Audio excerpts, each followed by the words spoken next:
So, recently, in the last week or so, after the Saturday Night Dynamite that was on TNT, is it still on TNT? Is that a question? I just watched it on my DVR. I don't know. But anyway. Is that a question? Yes. So Dynamite was on Saturday night about a couple of days ago, and at the end of the show, in front of the live crowd, Eddie Kingston grabs the mic, cuts a promo, talks about apparently how something about WWE, throws some shade at them. I don't remember the exact wording. I don't really care that much, but whatever he said was enough to garner a reaction off of someone who we just talked about on the list. He was a top 5, member of one of the top 5 tag teams, and that's Bully Ray. On his podcast, on his XM Sirius radio show, Busted Open. Yes, which is a really good show. I've listened to it a couple of times. Really entertaining. He went on there and went out and said, "Hey, Eddie Kingston, stay in your lane. Don't talk about WWE. Don't be out there doing that. It's Bush League. Stay in your lane. Talk about AEW. Talk about your company. Just get yourselves over. Don't talk about the other guys." And I guess the question here is, how do you guys feel about that? Do you guys think Bully Ray was right? Do you think AEW spends a little bit too much time taking shots at WWE? Do you think other wrestling companies do that? Because here's one thing. I did see a couple of tweets that pointed out how Bully Ray might be not the best person to be pointing out that someone shouldn't be taking shots at WWE, since he built his fame on a company that did nothing but take shots at WWE. Okay. All right. So let me start. They took more shots at WCW than they did WWE. Because at some point WWE had Eric stuff and everything with them at some point. Yeah. I mean, they were technically on the payroll there at some point, so I think that's a little bit more. That's a little bit more work shoot. But the shit with WCW was more like, hey, fuck those guys. Yeah, you're right. For our listeners, for context, let me read quickly the quote from Bully Ray to Eddie Kingston. Just for context, real quick. Okay, he says, "Quote: I love Eddie Kingston to death. If we were having promo wars and I was a captain of the team and somebody says you get to pick one person to do the promo for you, I would most likely pick Eddie because of his believability, tone, inflection, everything about him. But in this case, Eddie needs to shut the fuck up and stay in his lane. And his lane, of course, is an AEW guy speaking about AEW and flying the flag at AEW. Then I'm completely on board. Tell me how great AEW is. Fly the flag of your company. Show me that you wear the heart on your sleeve." Okay. I agree with him 100%. Even though you said that Bully Ray has a history of doing this shit, kettle, one of my biggest problems with AEW in general, and my AEW mark, is them not focusing. Was that? What? Continue. No, I didn't hear what you said. You didn't need to. Just keep going. No. You'll hear it back when you listen to the show. It's fine. Right. AEW does not keep their focus on the ball. Okay? Stop worrying about Vince, Triple H, Stephanie, fucking WWE. Just stop worrying about WWE. Work on your shit. There's a lot of holes in your product still you need to fill up. Okay? Production problems and all that. Remember the spot with Jericho falling off the cage, for example, production error? Shit like that. You need to worry about yourself. Worry about your product. You're not going to be WWE at this point. Okay? Maybe in 10, 15 years in another world far, far away when Vince sells the company, maybe if you guys still in business, maybe you have a chance. But enough of the fucking shots, dude. It's to me, it's just corny. That's the problem. To me, it's corny. So here's my thing, too. Sometimes I wonder how many things are actually shots at WWE. Look, there's the obvious ones. There's Cody coming out and hitting the fucking throne with the sledgehammer. Right. Yeah, obvious what that's going for. But you see how people this week were making reference to Kenny Omega's facial hair on Dynamite, last night, where it kind of looks like 2005 circa Triple H. Now here's my thing. That could just be ironic, or given how much the guys in AEW are very clearly wrestling fans to the level that we are, am I necessarily going to be shocked if Kenny Omega was backstage talking to like Nick Jackson and being like, look at me, I look like Triple H in 2005. The audience is going to eat this up. I'm not shocked by that if that's the reality, because these guys are wrestling fans. The Young Bucks were at a Chikara, at like a King of Trios once. And I know we don't like to talk about Chikara, but whatever. They were at a King of Trios once, and I was there, and one of my friends was taking a photo with them. Was it you, Mike? You were there that weekend, weren't you? It may have been. Was it Parker? Was it Kevin? It was someone else, but you were there that weekend. That was the one that was there with Wiggy and Kevin and all of that. Yeah. When everything went down. Yes. So, but that weekend, I remember being by their merch table and saying something, because Tatanka was there. That's right. Motherfucking Tatanka was there. And I was geeking out because I was just like, holy shit. Tatanka's like 5 feet away from me, and I really just want to go say hi. And I have a photo with him, and it's the most amazing thing ever. I'm such a dork. Anyway, I remember saying, though, next to the Young Bucks, standing there in front of the Young Bucks and Kazarian and Christopher Daniels. They were also all at the same table. I remember saying to them, oh my God, I'm such a dork. I really just want to go meet Tatanka. And I remember one of them, I think it was one of the Young Bucks, being like, yeah, dude, we're all wrestling dorks. We're all fans. Get over it, kind of thing. Because, fuck those guys. But, I remember that interaction. And the truth is, that is what they are. Look, I'm sorry, but the fucking Young Bucks came on Dynamite last night, had a great fucking match. That match was amazing. But they looked like Shawn Michaels for a reason. These guys reference this shit for a reason. They're fans like we are. So I'm not surprised if they're working in these, Easter eggs and references and stuff like that. But at what point is it too much? At what point I will say, no, but you guys are just doing this because, we all saw it in the 90s.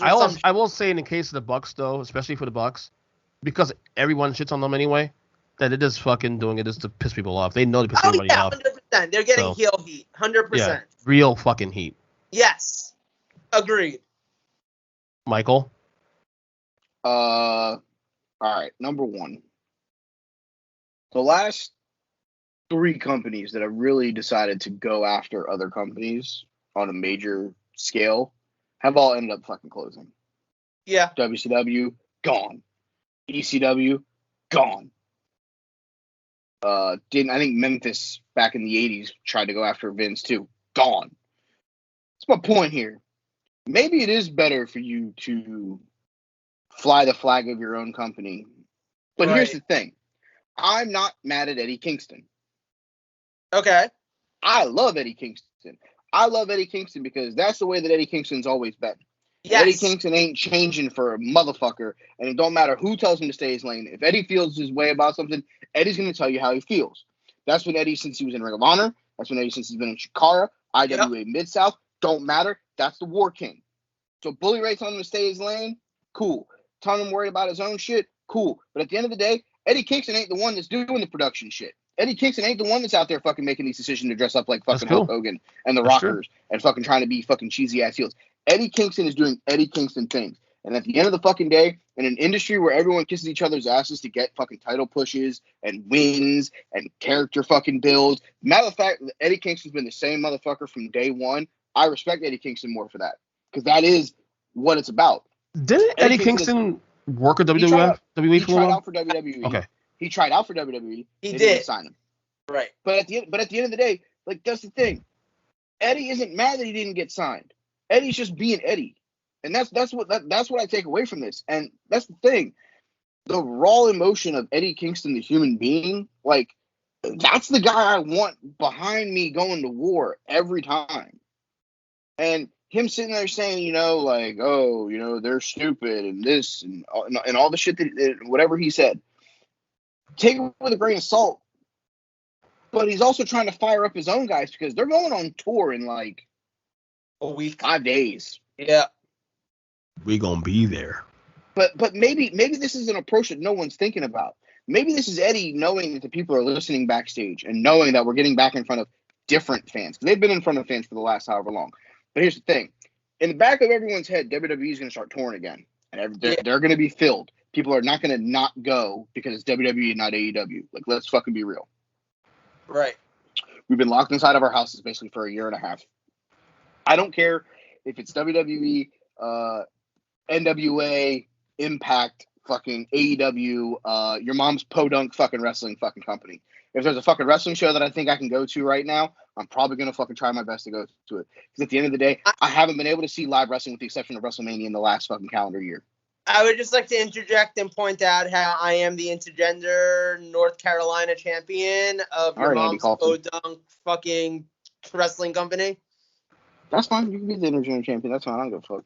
I look at it from this standpoint. I love the fact that Eddie Kingston is trying his best to get the guys behind him ready to go. And, like, that's the thing. And the fact that Eddie's been a guy top to bottom, Eddie does Eddie things, and I love Eddie for that. Bully Ray, I love the fact that you're trying to do, I'm not going to say the right thing, but you're doing something that a lot of people don't do, and that's look out for someone that you're friends with.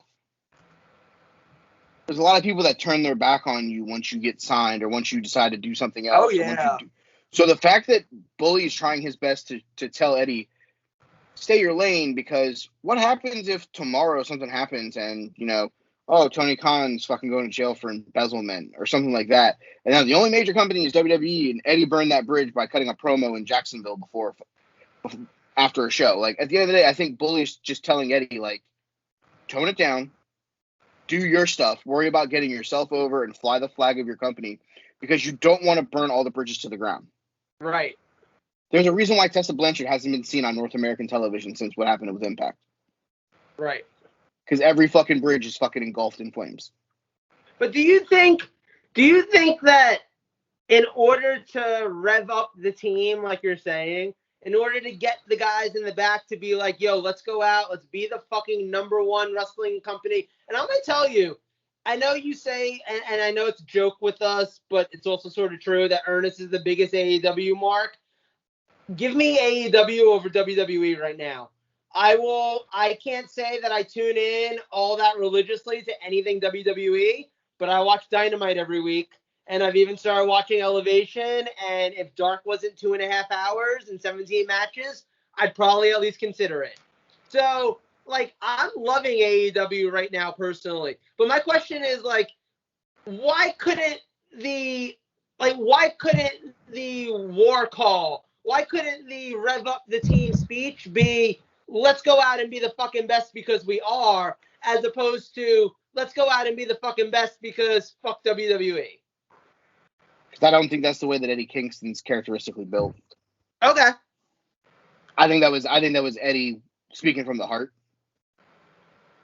And I think that was Eddie trying to, like, also, like, you had to remember, they've been in front of that Jacksonville crowd now for a year and a half. And 15 months, yep. 15 months, exact, yeah. They probably won't go back to Jacksonville for a long time after this. Well, they're going back in like a month, apparently. Like August. It's probably part of the tour. I haven't seen the dates yet, but it's probably part of the tour. No, look it up. They're doing like one show like the first week of August in Jacksonville, and then, like, who knows? Maybe they just couldn't find an arena for that week or something like that. It is random. It also might be, no, you know what? They might be doing it in Jacksonville because of what happened with the University of Boston. But what happened with the University of Boston? They moved the date for the show in Boston back a couple of weeks. Okay. No, back like 2 months, because the University of Boston is making sure that all of their all the students are vaccinated, and they're using the arena as a vaccination site. So, and that week is the same week that AEW is supposed to be there. That makes sense. Yeah. So they're like, yeah, we can't. We got to go somewhere, and they can always go to Daly's place because they own it. It's easy. It's free. Yeah. You know, Daddy owns Daly's place. Like, that's an easy one. Right. All I'll say is, when it comes to the situation, the one thing that I'll always fall back on is Eddie speaks from the heart. He's done it in every promo that he's ever cut. And I think that Eddie also is riling up the fan base, because you got to remember, there's a lot of people in that fan base that probably hate WWE. What's the easiest way to get a cheer, a loud ovation? Fuck those guys. But I guess fuck them. Yeah. But I guess that's part of my issue with it, though, because, like, as many people, especially wrestlers, especially people in the industry that go on Twitter and go on social media and say, hey, guys, can you stop being like, oh, fuck AEW, I'm a WWE fan, or oh, fuck WWE, I'm an AEW fan. Can you stop doing that and just be a wrestling fan and watch it because you enjoy it and want everyone to succeed?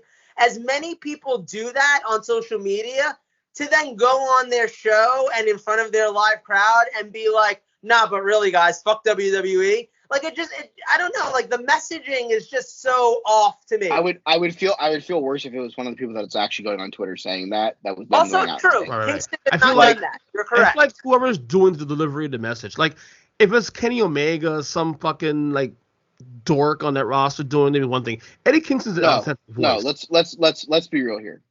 If Cody Rhodes goes on Twitter tomorrow and says, guys, stop bashing WWE, let fans be fans, and then when we go on Wednesday night, a random member of the fucking roster at the end of the night goes, fuck those guys, I'm going to be more like, hey, that's on Cody for being the executive vice president and not fucking keeping his fucking people intact.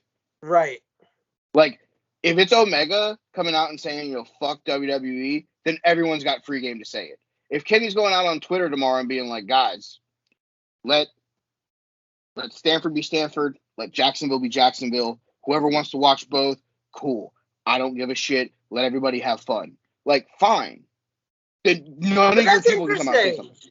No, but that's an interesting point because you're right. Like, you can't have Cody going out there and destroying a throne with a fucking sledgehammer and then get mad at Eddie Kingston for being like, fuck WWE. You can't, because you're right. The executive vice president of the company has already said it.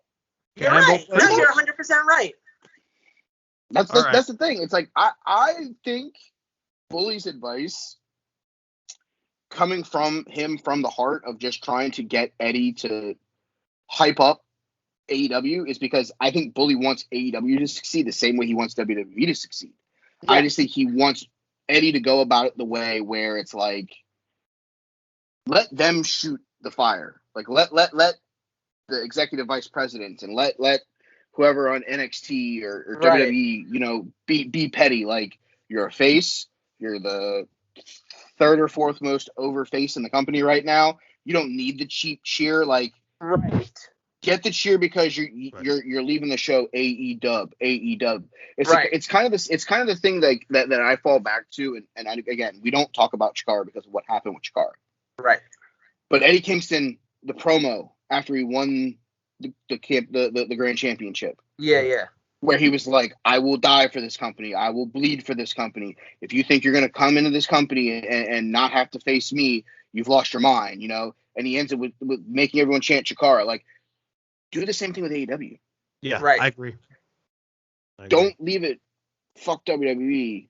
Leave it as, this is my home. This is where I want to be. This is where I bleed. This is where that's what Bully Ray is saying. Because you're right. Because he wasn't out there as grand champion being like, yo, guys, but for real, fuck Ring of Honor. Like, this is where real independent wrestling is or some shit like that. He was out there just being like, this is my company. And if you want your shot, come on in. But just know you're fucking with me when you come in. You're absolutely right. That's a valid point.